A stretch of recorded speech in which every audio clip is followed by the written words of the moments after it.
Hey guys, so today we're going to do a quick set of notes, just kind of looking at what a worldview is and the factors that go into a worldview, with the idea of trying to get you to create your own environmental worldview. Okay, so there really is only one essential question. We'll jump to it now and we'll just get started. Number one, what is a worldview and how is it formed?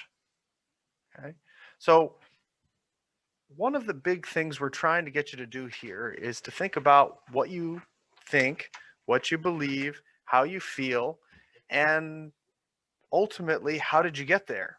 Okay.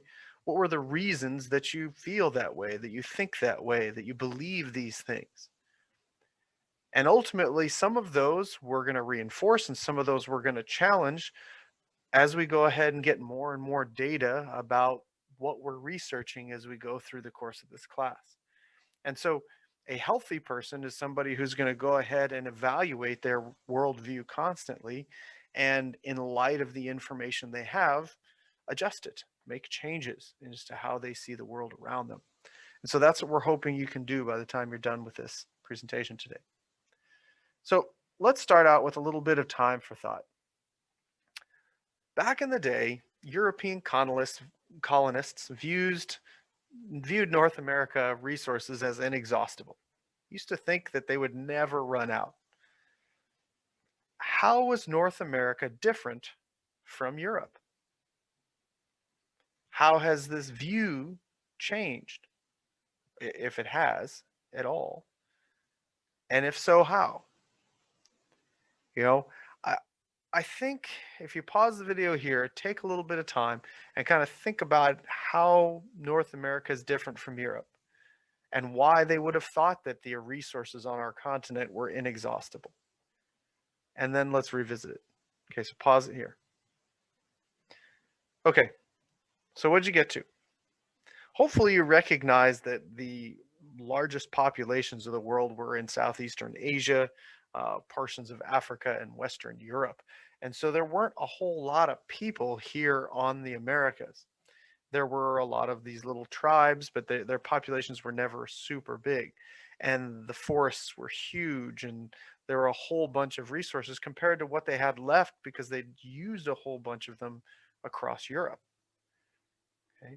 So North America is different in the fact that its human expansion occurred later than it did in Europe. And so hopefully you recognize that our view of these resources has changed today. And this is because the population in the United States has grown tremendously and we've taken advantage of a lot of those resources.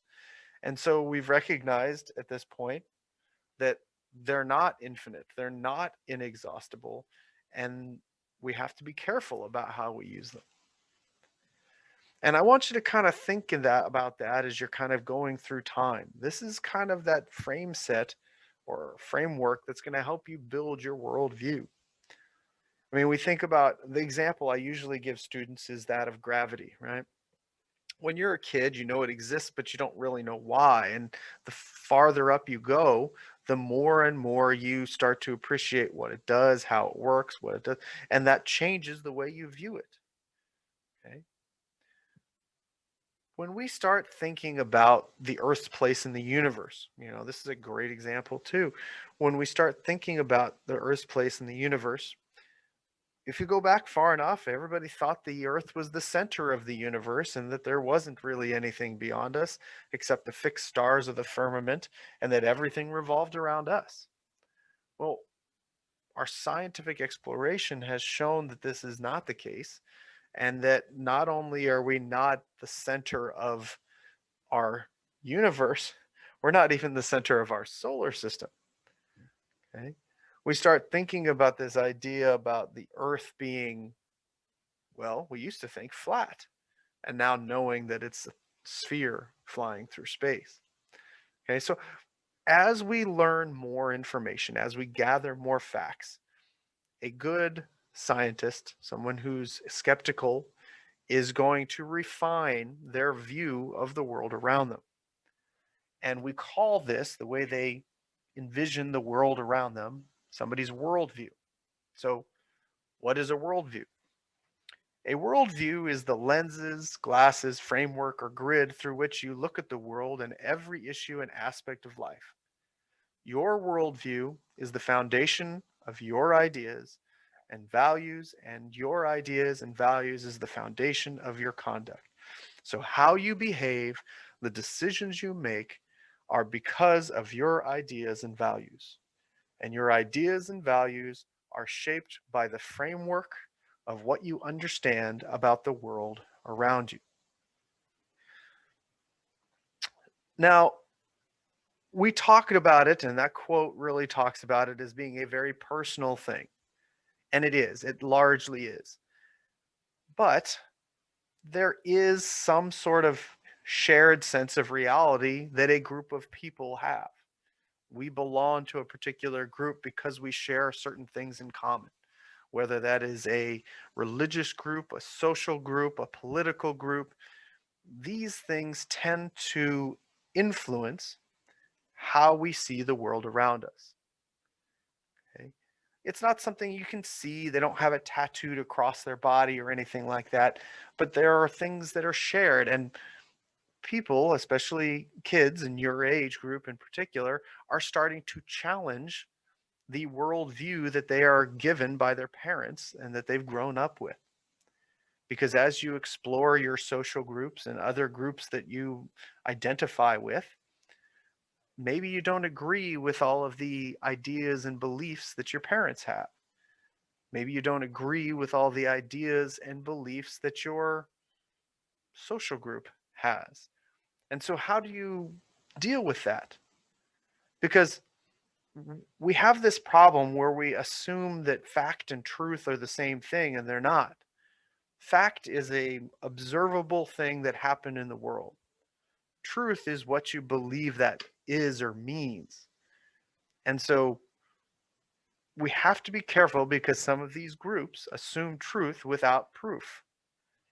And in science, we like to have evidence to support our statements. And the problem with these truth without proof setups is that they're persuasively taught to the next generation. So I'm encouraging you to be skeptical and to not run your life based on what you're told, but by the evidence that you have, and that you constantly challenge and recreate your worldview. Because this is your set of assumptions and values concerning the natural world around you and your role in managing it, how you're going to make decisions about what you do with the world around you. And so we want to look at your expression of a worldview. And you may or may not have ever sat down and actually thought about these things very specifically, but your worldview is somewhat expressed through the laws and rules of the country or city that you live in. Okay, we agree as a part of this country to abide by certain laws, and if you don't, there are consequences. This is what's known as your cognitive culture. Cognitive culture is going to determine a lot of the patterns of relationships that you have, the decision making that you do, the interdependence you have upon other people, what your obligations are, and what restitution is in terms of those consequences we just talked about. It's the basis for social role development, who does what and what they expect, and the roles and obligations of the people. What is it your requirement to do as part of a particular group or society? So there are a lot of different components to a worldview. Here are just a couple of them. Traditionally, the discussion of worldviews involves the examination of very broad philosophical categories, and we're not going to spend a lot of time on all of these, but there are things that if you're interested in this, your worldview beyond just your environmental worldview, um, can explore these things, like metaphysics, concepts about the nature of being, the origin and structure of the world in a broad and absolute sense, epistemology, methods of knowing, what it means to know, and the limits of knowledge. If you like this one, you should totally try and take TOK. Okay. Ethics, these are your standards of conduct and moral judgment. Aesthetics, your standards of beauty, something I used to talk a lot about in the botany class I used to teach here. Natural philosophy. Sometimes this is under metaphysics, but it's the organization and explanation of particular natural phenomenon. Gravity still kind of falls into this category, right? When we start talking about black holes and supernovas and all these things, understanding why and how and all of that falls into this category. Politics, the basis for our social organizations and interactions. Okay. Even if you say, oh, I don't belong to a particular political party, and that's fine. Okay.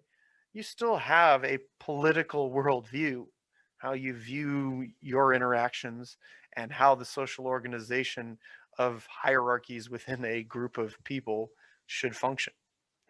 And then religion, the beliefs about supernatural forces or beings that have ultimate power and responsibility for the world.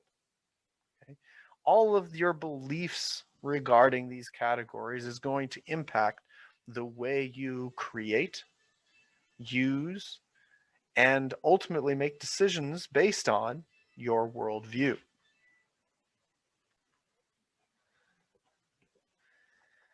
So I hope that you recognize that your worldview can change. Okay? And I hope it does over the course of your life, because you're going to experience all sort of different things. They're going to change the way you see the world and think about the world. When experiences are unable to be interpreted in light of our standing or existing worldview, we challenge that worldview. And on the other end, we either find an explanation that fits within that worldview, or we change the worldview so that it does explain what's happening. And so these alternate sets of explanations and assumptions just can't really be ignored. Um, the fact was that the Catholic Church didn't formally apologize to Galileo for saying that the world was round until 1995. Can you believe that? That was the year before I graduated from high school. It took a long time for that admission to occur. But that's changed. They altered the worldview. So I'm hoping that you will evaluate your worldview. You should regularly evaluate the justifications for your beliefs. Why do you believe this? Is this make sense based on the experiences I've had? Is the justification of our beliefs based upon sociological reasons, psychological reasons, religious reasons, political, philosophical, scientific evidence? What is backing up your reasoning as to why you believe what you believe?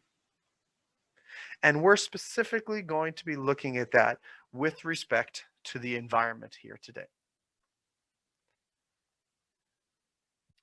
So what I want you to go ahead and do is, at this point, I want you to go ahead and read some sections out of your textbook before you go ahead and start doing the assignment to go ahead and create your own environmental worldview. And so I'm going to hop out of this really quickly, and I'm going to go ahead and show you what I want you to go ahead and do. So I want you to go ahead and log into the textbook. If you haven't done that before, please go ahead and do so. Then what I'd like you to go ahead and do is click on the textbook portion. That's this little piece off here, the side that says full book. Go ahead and make it full page. And then once you get to this point, you're going to click up here where it says table of contents, or TOC. You're going to go down here to section 1, the environment and sustainability.